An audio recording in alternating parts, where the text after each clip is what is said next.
کی آج ایک نماز کا تذکرہ ہے، اور وہ نماز بیان کرنے سے پہلے میں آپ سے سوال کرنا چاہوں گا، کوئی ایسی نماز تلاش کرتے ہیں میں اور آپ مل کر کہ اس نماز کے پڑھنے کی برکت سے خدا موت کو آسان کر دیتا ہو، خدا توبہ قبول کر لیتا ہو، خدا کی بارگاہ میں عمل مقبول ہو جاتے ہوں، خدا مجھے مغفرت کے تحفے عطا کر دیتا ہو، جس نماز کی برکت سے خدا میرے اور میرے اہل و عیال کو مبارکباد پیش کرتا ہو، وہ کون سا ایسا عمل یا ایسی نماز ہو سکتی ہے کہ جس کی برکت سے خدا روز قیامت میرے دشمن کو بھی مجھ سے راضی کر دے؟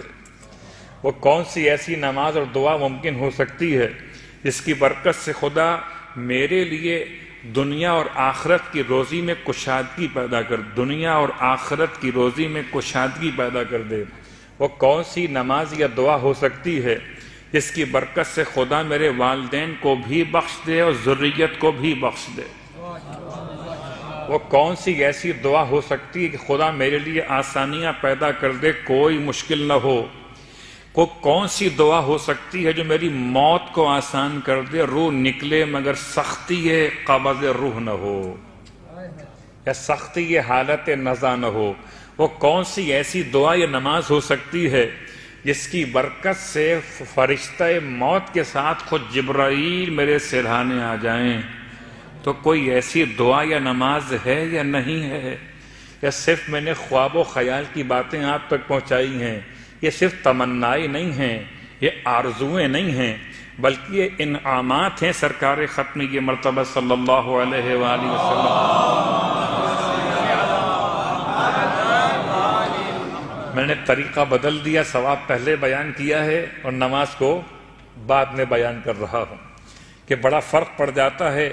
جیسے مارکیٹنگ ہوتی ہے، دوا بعد میں دکھاتے ہیں، دوا کے فائدے پہلے بتاتے ہیں۔ لوگ مجھ سے پوچھتے ہیں مولانا اس کے پڑھنے کا ثواب کیا؟ ثواب پہلے سن لیجئے، نماز بعد میں سنیے۔ اب آپ کے ذہن متوجہ ہو گئے۔ قسم بخدا اگر اتنی 10 چیزوں کے لیے، 10 باتوں کے لیے جو بیان کی گئی ابھی تک، ان باتوں کے لیے میں آپ سے کہوں کہ آپ نے ایک پورا قرآن پڑھنا ہوگا، آپ تیار ہو جائیں گے۔ مولانا بتائیے پڑھنا کیسے؟ الٹا پڑھنا کہ سیدھا پڑھنا؟ اب تو ایسے بھی اعمال آ گئے ہیں، وہ میں کیا باتیں بیان کروں۔ یہ عملیات کی کچھ بحث ہوتی ہیں کہ انسان کو کیسے پڑھنا ہے، مبین سے شروع کرنا ہے، مبین پہ ختم کرنا ہے، الی آخر۔ تو اگر میں آپ سے کہوں کہ ان 10 باتوں کے لیے آپ کو 10 درہم خرچ کرنے پڑیں گے، تو آپ کہیں مولانا بسم اللہ 10 تو بہت کم ہے، ہم 20 بھی خرچ کر دیں گے۔ تو وہ کون سی نماز ہے جس میں درہم خرچ نہیں ہوں گے؟ البتہ ولایت شرط ہے۔ اللہ کے رسول اپنے حجرہ مطہرہ سے باہر تشریف فرما ہوئے ہیں، اور آپ نے اپنے اصحاب کے درمیان ایک اناؤنسمنٹ کیا ہے کہ آپ میں سے کوئی ہے جو اپنے لیے رب سے توبہ کی درخواست کرنا چاہتا ہو۔ اب تک جو میں نے بیان کیا یہ تمام فائدے نماز توبہ کے ہیں۔ صلوات پڑھیں محمد والے محمد۔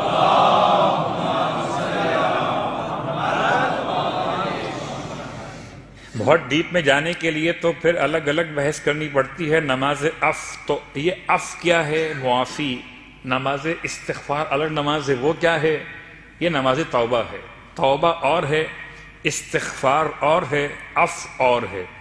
البتہ اردو زبان کی کوتاہی الفاظ کا مسئلہ ہے، اس کے دامن میں الفاظ نہیں ہیں، اس لیے اردو زبان میں تینوں کو کہتے ہیں کہ توبہ کی نماز۔ استغفار بھی توبہ، توبہ بھی توبہ، اور بھی توبہ۔ حالانکہ وہ نماز ہے کہ اگر انسان کو عبادت خدا میں ذائقہ کم محسوس ہو، عبادت میں سستی پیدا ہونے لگے، تو اسے وہ نماز پڑھنی چاہیے۔ نماز استغفار وہ نماز ہے جو خدا سے مغفرت طلب کرنے کا پہلا عنوان ہے۔ جب مغفرت طلب کی اور مغفرت آپ کو مل گئی، اب پھر آپ کے لیے توبہ کی منزل ہے۔ پہلے مغفرت ہے اور بعد میں توبہ ہے۔ مغفرت دور سے بھی ہو سکتی ہے، توبہ مگر خدا سے قریب آ کر ہی ملتی ہے۔ اسی لیے آپ ترتیب دیکھتے ہیں، استغفر اللہ ربی من کل ذنب واتوب الیہ۔ اتوب الیہ بعد میں ہے، استغفر اللہ ربی پہلے ہے، استغفار پہلے ہے، توبہ بعد میں ہے۔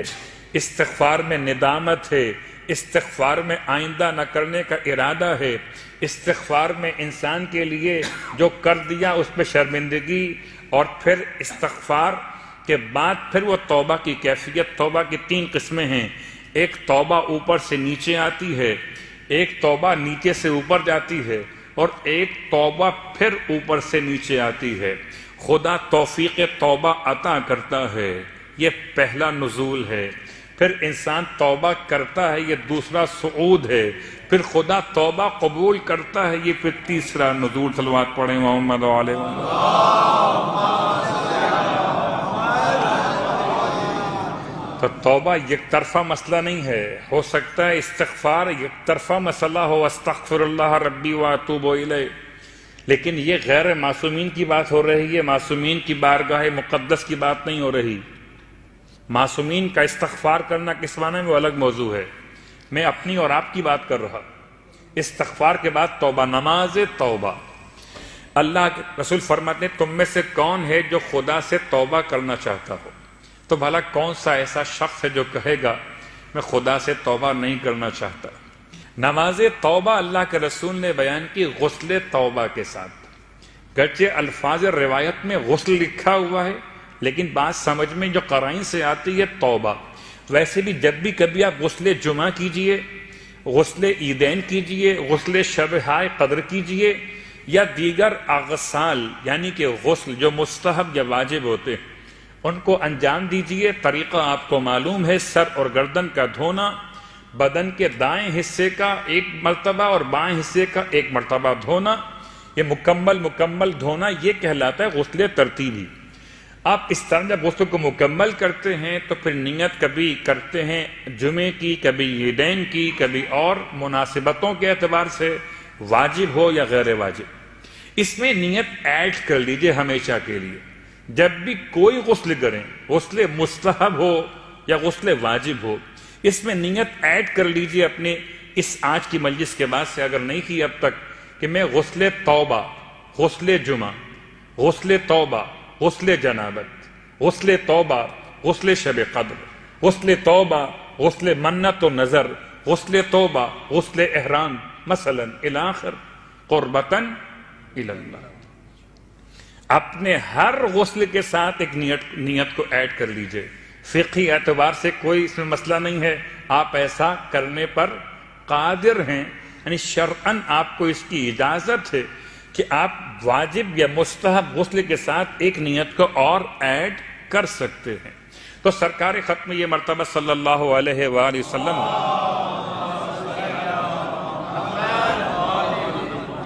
جو نماز بیان فرمائی، نماز توبہ، اس سے پہلے آپ نے غسل بیان کیا، غسل توبہ۔ ویسے بھی انسان کو چاہیے جب توبہ کرنے کے لیے آمادہ ہو جائے تو پہلے اپنے آپ کو پاک اور پاکیزہ کر لے۔ غسل کے بعد آپ فرماتے ہیں وضو بھی کرو۔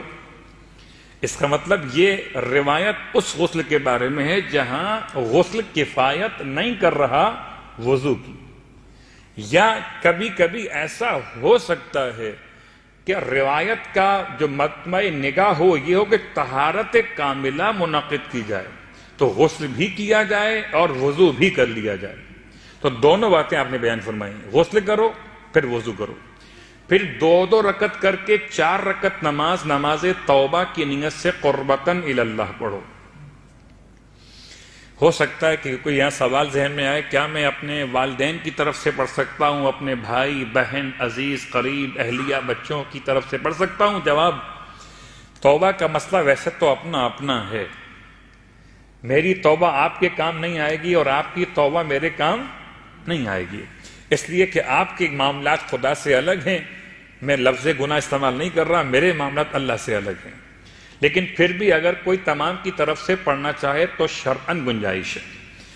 2 رکعت نماز پھر 2 رکعت نماز۔ طریقہ، سورہ الحمد کے بعد 3 مرتبہ سورہ اخلاص اور 1 مرتبہ سورہ فلق اور سورہ ناس، 3 مرتبہ سورہ اخلاص اور 1 مرتبہ سورہ فلق، 1 مرتبہ سورہ ناس۔ یہ 4 رکعت نماز میں طریقہ بالکل سیم رہے گا، 2 رکعت کر کے نماز مکمل، نماز توبہ قربتاً الی اللہ۔ نماز کو مکمل کرنے کے بعد 70 مرتبہ استغفر اللہ ربی واتوب الیہ، استغفر اللہ ربی واتوب الیہ، استغفر اللہ ربی واتوب الیہ۔ اور اس کے بعد ایک مرتبہ ما شاء اللہ لا قوۃ الا باللہ العلی العظیم کے بعد ایک مرتبہ یا عزیز و یا غفار اغفر لی ذنوبی وذنوب جمیع المؤمنین والمؤمنات انہ لا یغفر الذنوب الا انت یا الا انت، آپ پورا پڑھ لیجئے۔ یہ جملہ ایک مرتبہ ادا کرنا ہے۔ یہ نماز کے تمام فائدے اللہ کے رسول نے ارشاد فرمائے۔ ذی قعدہ کا اتوار کا دن تھا جب اللہ کے رسول نے نماز کو بیان کیا تو اصحاب نے پوچھا یا رسول اللہ کیا ذی قعدہ کے اتوار کے علاوہ بھی اس نماز کو پڑھ سکتے ہیں؟ آپ نے فرمایا جب بھی پڑھنا چاہو ثواب اتنا ہی ملے گا، چاہے مہینہ کوئی بھی ہو اور دن کوئی بھی۔ تو شاید پورے سال میں کوئی اور اثر ہوتا ہو مجھ پر اور آپ پر توبہ کے عنوان کا، مگر ماہ رمضان میں تو سچی بات یہ ہے جتنا خدا سے قریب ہوتے ہیں، قریب کیوں ہوتے ہیں کہ دنیا کی لذتوں سے دور ہوتے ہیں اور خدا سے قریب ہوتے ہیں۔